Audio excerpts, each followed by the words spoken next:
There really isn't anything more frustrating in Rocket League than having to deal with ball chasers. It always makes the game feel super awkward because you can just never figure out what your teammates are actually going to do. So in today's video, we'll be discussing a couple of tricks that can help you overcome the frustration of having ball chasers on your team. So for this whole discussion about dealing with ball chasers, we'll be looking at a replay here from what I believe is Plat 2, Plat 3-ish area in 3v3, and a lot of what we'll see at this kind of area is players not really being aware of where their teammates are, and therefore they just cut in on the ball in a lot of situations. But even with their tendency to do that, there is a lot that we can do to kind of limit how often this can kind of happen. So we'll be going through here and we'll just be talking through our thoughts as we go about how we actually could be limiting the ball chasing that we're gonna see from our teammates in this game. So our first moment of teammate ball chasing is gonna come right here as we start to move up the field, and you can see our teammate cut across just like that right in front of us attempting to move forward for that ball. So at first glance here, we're probably wondering why on earth would our teammate commit for that. So let's go ahead and break down where we're going wrong in this kind of situation that's allowing that ball chase to be a little bit easier for them to go for. So in threes especially, as you see this teammate come back from being upfield, this is generally your sign that you need to move upfield along with your teammate so that you can be in position to support them.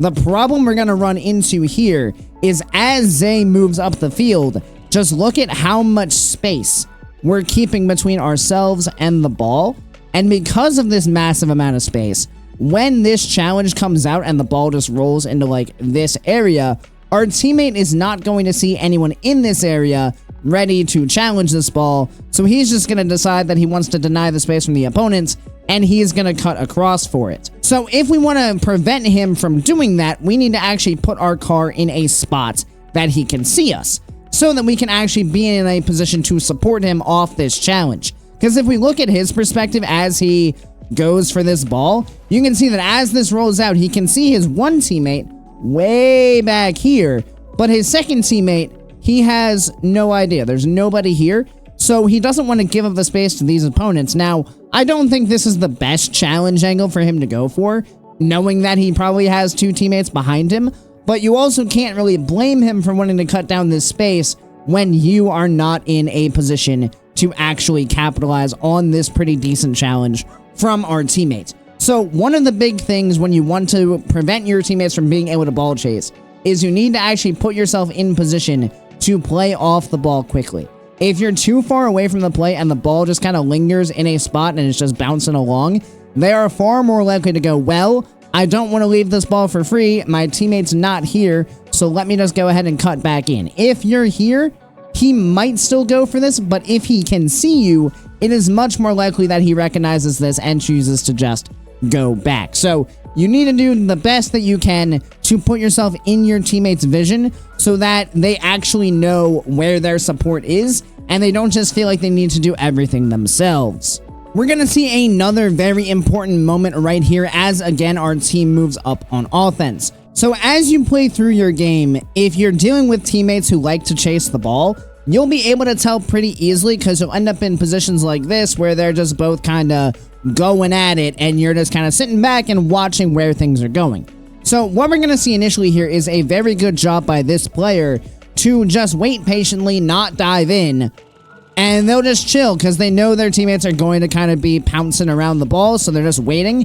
This is all very good. You can see your teammates are rotating very aggressively, so rather than try to insert yourself into that and cause more problems for your team, we just wait patiently for a good opportunity for us to challenge the ball. Now, with that in mind, that is where this point becomes very important, because if we're waiting for an opportunity to challenge the ball, the last thing we want to do is get too antsy and jump at a ball that we shouldn't be jumping at. At the end of the day, we can't control what our teammates are going to do, so if they're going to leave themselves consistently in bad spots like this, we need to be aware of that, and we need to play as smart as possible to play around this awkward kind of gameplay coming through from our teammates. So right here, what we're going to see is this ball is going to pop out slightly, but now we're going to hesitate about jumping for a little bit because, again, we're a little bit far away. In this case, it's okay that we're this far away because both our teammates are upfield, but we need to recognize, hey, both my teammates are still upfield. I don't really know if jumping for this is a good idea unless I know I have a free win on this ball. And unfortunately, with all 3 opponents in this area, I just don't know that. So I'm more than likely just going to wait to see where they play this ball, and I'll play off of that information. Possibly my teammates will want to cut back in wherever they play the ball, but I want to just play as safe as possible when I'm dealing with players who are going to be super aggressive on the ball on my team. Because you'll see right here that what happens is we jump up, we're clearly beat to this ball. We do get a double commit out of our opponents, but we jump up super late, and if this was a better angle for them and they could actually put this towards our net, we'd be looking at a very dangerous situation. Now, luckily, one of our teammates does get back in time, but it's certainly a very dangerous spot to put yourself in when you jump at a ball like that you're clearly beat to, simply because you're getting antsy for an opportunity to play the ball. Just because you're not necessarily getting a ton of chances to play the ball does not mean you need to take yourself out of position for the first, half chance that you see to jump in on the play, because more often than not, getting antsy like that is just going to put you out of position like this. So our next talking point is going to show up right here again as we push forward on offense, and you might be noticing a trend so far as a lot of our issues happen as we're moving up the field on offense. And this one is all about not being a ball chaser yourself. So what we can see right here is this ball is lofting into the midfield. We have one teammate right here. We have us right here. Our third teammate is somewhere out here somewhere. We're not exactly sure where. But in most cases, you're going to end up in a situation where your teammate out in the midfield somewhere is facing forward as this ball comes across. Now, what we're going to see in this situation is that actually doesn't end up being the case. Our teammate's just kind of doing donuts over here, which is not ideal, but we don't want to play for necessarily the worst case scenario from our teammates. We want to play with just the best idea we can have of what they're going to do in mind. So in this case, because we know we have aggressive teammates, I'm expecting that the guy who's out here to be ready to jump in on this pretty quickly. So with that in mind, because we are already facing back out this way, the last thing we want to do is decide that we are going to turn back into the midfield on this ball unless we know for a fact that our other teammate is not ready to come in for this. So if you want to be able to turn for this, you need to check your camera, look through this way, and see if you can see your teammate position for this. If they are, then you just continue to back off. If they're not, then that is your green light to go ahead and cut across.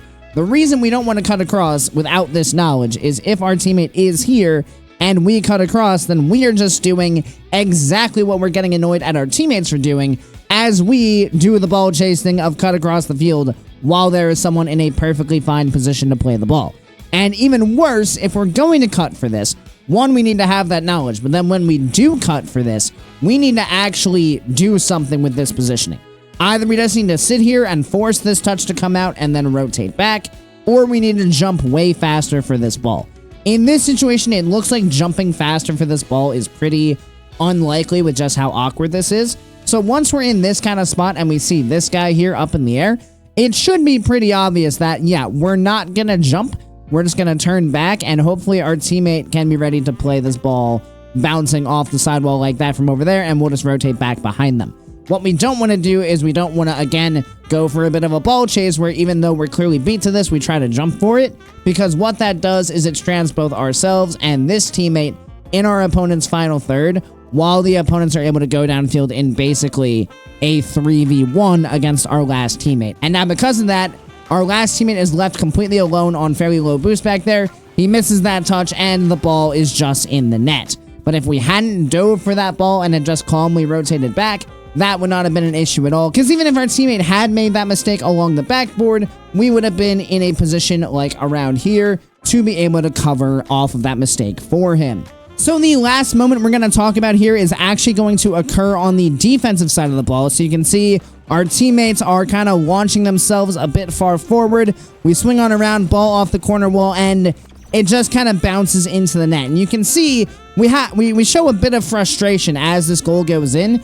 And the realistic idea why we do that is because we've just watched our teammates fly forward at the ball, you know, like this, and leave us completely alone on defense. So what exactly can we do better here? Well, it all comes down to the idea that, again, you know that these guys are super chasey on the ball. So with that in mind, we need to be as prepared as possible to play solo defense. That's kind of the biggest thing, is we need to be okay playing defense solo to buy time for these guys to get back. And the problem we're going to have here is we end up not applying any kind of pressure to our opponents. We end up just swinging all the way back into net. And what that does is it creates a lot of space for our opponents to work with and makes it so that we're pretty much relying on a last-second save to be able to cut off the play they try to go for. Instead, what I would recommend is we need to put ourselves in position to cut off their play as soon as possible. So this is all about identifying what is most likely for our opponents to do. So if we look at this play here, as we roll it forward, this ball is currently going into the corner. From this position, from these guys' position, there's not much they can really do but hit the ball in some way around this corner wall that it's either going to bounce along the backboard, it's going to bounce back out this way, something like this is going to happen. So what that means is the ball is going to stay around this area of the field. So with that in mind, we want to position ourselves to play off of anywhere the ball could go in that general area. Instead, we go all the way back here, meaning that when the ball lands in this general area, we still have all of this ground to cover before we can actually cut off the shot opportunity that's coming in. So allow me to demonstrate what this difference would look like. So if instead of turning to the right here, we had turned left and had gone into like this area. We don't need to dive at this because this is not dangerous. They're just kind of chilling over here. If we're in this area, then that happens, and now we're just right here ready to pounce on this ball. Instead, though, we are all the way over there. So yeah, we've rotated back post, which is great, but because we've rotated back post, we've now given up this pass for free, and now we just have to try to cut down the space as fast as possible. So this is where we kind of want to be, so we can deny their play as soon as we can, and that would allow us to buy a lot more time for our teammates to get back. Now, when we do find ourselves here, let's just say we've turned this way for whatever reason, our goal is still the same. We need to cut off this play as soon as possible, and the problem we're going to have is we just kind of keep driving normally for a little while longer, and then we start hitting the boost, but in doing so, we've allowed them to have much more say on this ball in terms of where it's going to go in the net, because we're not getting out far enough to be able to cut down a whole lot of angles.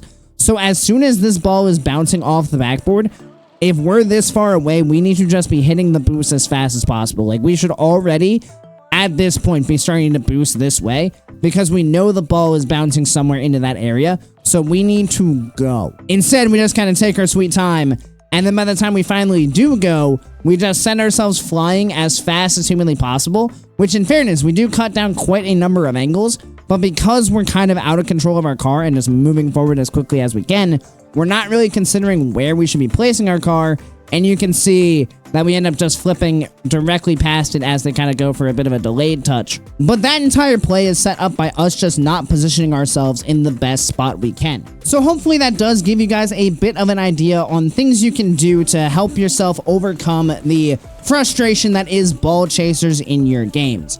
Obviously, it's never going to be fun to deal with players who like to chase the ball super aggressively, but when you do come across them, it is very important that you just play as smart a game as you possibly can. If you just take a breath, slow the game down, and really consider where you can put yourself to be the most successful, you can overcome a lot of issues that ball chasers do present, so that you can hopefully continue to rank up even when you're surrounded by ball chasing teammates. Of course, thank you everybody so much for watching. I really do appreciate each and every one of you who made it to this point in the video, and I do hope you enjoyed it and found it helpful.